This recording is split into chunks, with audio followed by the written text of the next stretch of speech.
Good morning, everyone. Welcome to the digital classroom with Holy Heart Schools. Today, we are going to continue with our chapter Composition and Structure of Atmosphere. In today's video, we will be learning about the structure of atmosphere. While going through this topic, we will be learning some new words like number 1, atmosphere. Atmosphere is the envelope of air which surrounds the earth. Number 2, troposphere. Troposphere is the lowest layer of the atmosphere. Number 3, normal lapse rate. Normal lapse rate states that at every 165 meter of ascent, the temperature will decrease by 1 degree Celsius. And at last we have tropopause. Tropopause is the zone of separation between the troposphere and stratosphere. Now next we have frost. Frost is a frozen dew. Next is dew, the small droplets of condensed water on the ground or cold surface. Next is stratosphere, the second layer of atmosphere above the troposphere. Then we have jet stream, a narrow belt of westerly winds at high altitude in the troposphere. Now next is ozonosphere, the upper part of the stratosphere which has maximum concentration of ozone. The next one is global warming. Global warming means increase in the temperature of Earth's surface by greenhouse gases. Then we have meteor, pieces of rock or metal that burns brightly when it enters the Earth atmosphere. Now next we have ionosphere. The layer within the thermosphere containing ionized molecules is called ionosphere. Next one is exosphere, the uppermost layer of the atmosphere. Now next we have aurora borealis, colorful display of lights in the night sky near the North Pole. And at last we have aurora australis, colorful display of light in the night sky near the South Pole. Now students, please open up your chapter number 12, page number 89. But before we start with the today's topic, let's have a brief about the topic. Atmosphere. Atmosphere is the envelope of gases that surround the Earth's surface. The atmosphere consists of different layers with varying density and temperature. Density is highest near the surface of the Earth and it decreases with the increase in altitude. The column of atmosphere is divided into 5 different layers depending upon the temperature conditions. They are number 1, troposphere. It extends up to 8 to 18 kilometers. Then it is stratosphere, which extends up to 50 kilometers. Then it is mesosphere. It extends from about 50 to 85 kilometers above our planet. Then it comes thermosphere, that lies between 85 to 500 kilometers. And at last we have exosphere, that lies between 500 to 10,000 kilometers. So now let's start with the reading of the topic today. Structure of atmosphere. The present day knowledge about the atmosphere is based on the information received through radars. Radars are the system that use radio waves to find the position of an object, and satellites. Satellite is an artificial body placed in an orbit round the Earth or Moon or another planet in order to collect information or for communication. The density and temperature of atmosphere is not same everywhere. Density is a mass of an object per cubic meter. The density of air decreases rapidly upward. The density is more near the Earth's surface as comparatively to other layers of the atmosphere. The total extent of atmosphere can be roughly divided into 4 layers, that is the troposphere, the stratosphere, the mesosphere and the thermosphere. Thermosphere is further divided into ionosphere and exosphere. Now let's start with the lowest layer of the atmosphere, that is troposphere. The troposphere is the lowest layer of the atmosphere, so it is nearest to the Earth's surface in which we live. Most of the mass, that is about 70 to 80% of the atmosphere, is in the troposphere. So it is regarded as the densest layer of the atmosphere. Most of the weather phenomena like formation of cloud, fog, blowing of winds, lightning, rain that affect our life take place within the troposphere. The height of the troposphere varies from place to place and season to season. On an average, it extends up to a height of 18 km at the equator and gradually declines to a height of 8 km at the poles. The height of the troposphere increases during the summer season and decreases during the winter season. The temperature in this layer decreases with the increase in height, roughly at the rate of 1 degree Celsius for every 165 meter. Troposphere ends at tropopause. It is a zone of separation between troposphere and stratosphere. The temperature here generally remains constant at about 57 degrees Celsius. So now let's start with its reading. Troposphere. The troposphere is the lowest layer of the atmosphere and its average height is about 18 km near the equator and about 8 km over the poles. The height of the troposphere increases during the summer season and decreases during the winter season. It has about 90% of the air in the atmosphere. The temperature in this layer decreases with the increase in altitude, roughly at the rate of 1 degree Celsius for every 165 meter of the ascent, and this is called the normal lapse rate. This is a reason that why high mountains are snow covered even at the low latitude. Water vapors and dust particles are found only in this layer. Water vapor condenses into cloud and fog. Excessive condensation may result in precipitation. And here the dust particles are serving as condensation nuclei. Troposphere is the most important layer because all weather phenomena like formation of clouds, fog, frost, dew are the small droplets of water condensed on leaf or any other surface. Blowing of winds, thunder, lightning, precipitation that can be in the form of rain, snows, hail, etc. occurs in this layer. The upper limit of the troposphere is called tropopause, which is about 1.5 km thick. The tropopause is the zone of separation between troposphere and stratosphere. The temperature remains constant in the tropopause because here the temperature stops decreasing. Next we have stratosphere. The stratosphere extends from tropopause to about 50 km above the surface of the earth. In stratosphere, the temperature does not decrease with altitude as it does in the troposphere. This layer has no water vapor and dust particles. This layer is free from weather phenomena, so it provides ideal flying conditions for the jet aircrafts. At higher levels, the temperature increases with height due to the absorption of the ultraviolet radiation of the sun by ozone present in this layer. At about 50 km, the temperature starts falling again. This marks the end of stratosphere and it is called stratopause. So now let's read. The stratosphere lies above the troposphere and extends up to the height of about 50 km. In stratosphere, the temperature increases with the increase in altitude due to the absorption of ultraviolet radiations by the sun. This is just opposite to troposphere. But at about 50 km, the temperature begins to fall. It is the home of strong winds called jet streams which blow from west to east. A jet stream is a narrow belt of westerly wind at a high altitude of about 8 km to 14 km in the troposphere. Its speed varies from about 110 km per hour in the summer season to more than 180 km per hour in the winter season.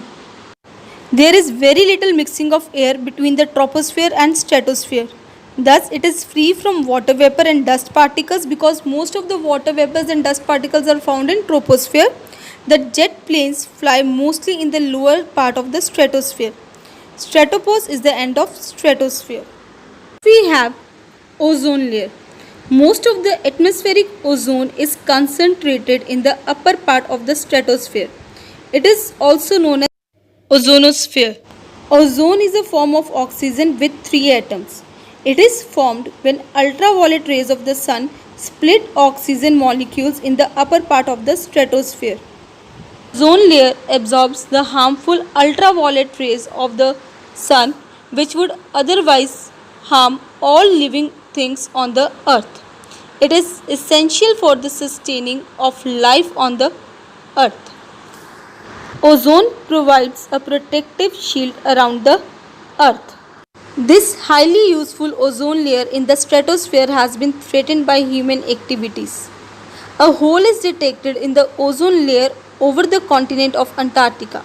The depletion of ozone layer is mainly due to the release of chlorofluorocarbons, due to the pollution by air traffic, by radioactive substances like uranium, thorium, by the nitrogen fertilizers, and by air pollution. Due to the ozone depletion, the ultraviolet rays can enter the Earth's lower atmosphere and may lead to disastrous consequences. The excessive radiation of ultraviolet rays of the sun would render man and animal blind, cause skin cancer, reduce immunity, cause crop and flora damage, and destroy many aquatic and microscopic forms of life. So now let's read. Ozone layer. The upper part of the stratosphere, which has maximum concentration, means amount of ozone, is called ozonosphere. It absorbs almost all the ultraviolet rays coming from the sun. Thus, it protects us from the harmful ultraviolet rays of the sun. It acts as a protective shield for the earth. The ultraviolet radiation can destroy bacteria and animal tissue. Thus, the presence of ozone layer is essential for sustaining life on the earth. Basically, it helps in keeping the temperature of the earth suitable for the living of organisms. The study of ozone layer shows a decline in the total global zone. The scientists have discovered a hole in the ozone layer over the continent of Antarctica. This I have already told. The depletion of ozone layer is mainly due to the release of chlorofluorocarbons or CFCs from the Earth's surface into the atmosphere. This poses a serious threat to the ozone layer. CFCs are the man-made synthetic industrial chemical compounds containing chlorine, fluorine and carbon atoms. CFCs are widely used as cooling fluid in refrigerating systems and air conditioners. Many households all over the world also use CFCs charged aerosol spray cans as propellant. Propellant is a gas that is used in aerosol to force a liquid out in very small drops. The CFCs, when released in the air, are transported by the vertical atmospheric circulation and reach the ozone layer in the stratosphere. It can convert the ozone into the ordinary oxygen molecules. Thus, the concentration of the ozone in the stratosphere is reduced, and this I have already explained. The ozone depletion results in the rise of temperature on the Earth's surface. This is because the ultraviolet rays can enter the Earth's lower atmosphere to some extent through this ozone hole and may lead to disastrous consequences. This causes global warming, acid rain, melting of continental glaciers, rise in the sea level, skin cancer, poisonous smoke, decrease in the photosynthesis. Photosynthesis is the process by which plants make their food, ecological instability and disaster. Next we have mesosphere. This layer lies above stratopause and extends up to 50 km to 85 km above the mean sea level. In this layer, the temperature decreases with the height, falling as low as minus 90 degrees Celsius. The mesosphere has the coldest temperature in the atmosphere. The temperature falls to about minus 100 degrees Celsius at the upper limit of the mesosphere, which is known as mesopause. This layer is very difficult to study. So we know very less about this layer among all the layers of the atmosphere. So now let's start with its reading. Mesosphere. Mesosphere lies beyond the stratosphere and extends from about 50 km to 80 km above the mean sea level. Mean sea level means the average level of the sea. In this layer, the temperature decreases with the increase in height above the mean sea level. It is the coldest layer in the atmosphere. And this I have already explained. Now next we have thermosphere. It extends to about 85 km to 500 km above our planet. Temperature climbs sharply in the lower thermosphere. Solar activity strongly influences the temperature in this region. Thermosphere is typically about 200 degrees Celsius hotter in the daytime than at night and roughly 500 degrees Celsius hotter when the sun is very active than at other time. Temperature in the upper thermosphere can range up to 500 degrees Celsius to about 2000 degrees Celsius or higher. The thermosphere is a thermal classification of the atmosphere where the temperature increases with the altitude. The thermosphere includes the exosphere and a part of ionosphere. Ionosphere is not the distinct layer as others mentioned above. In this part of the atmosphere is ionized by the solar radiation and contains electrically charged particles like ions and free electrons. Ions are created when sunlight hits atom and tear off some electrons. It contributes to the transmission of radio signal to the distant places on the earth. It reflects radio waves back to the earth, thus facilitating radio communication. The electrically charged ions in this layer creates a display of lights at about 400 km known as Aurora borealis in the northern hemisphere and Aurora australis in the southern hemisphere. Now next we have exosphere. It is the uppermost layer where atmosphere thins out and merges out with the outer space. It lies between 500 to 1000 km above the earth. In this layer, the temperature increases with the height. The most common molecules within the Earth exosphere are those of the lightest atmospheric gases. Hydrogen is present throughout the exosphere along with helium and atomic oxygen. Because it is hard to define the boundary between exosphere and outer space. We know very little about the exosphere because of the lack of research. So now let's read thermosphere. Thermosphere lies beyond the mesosphere. In this layer, the temperature means degree of hotness or coolness increases rapidly with the increase in height above the mean sea level.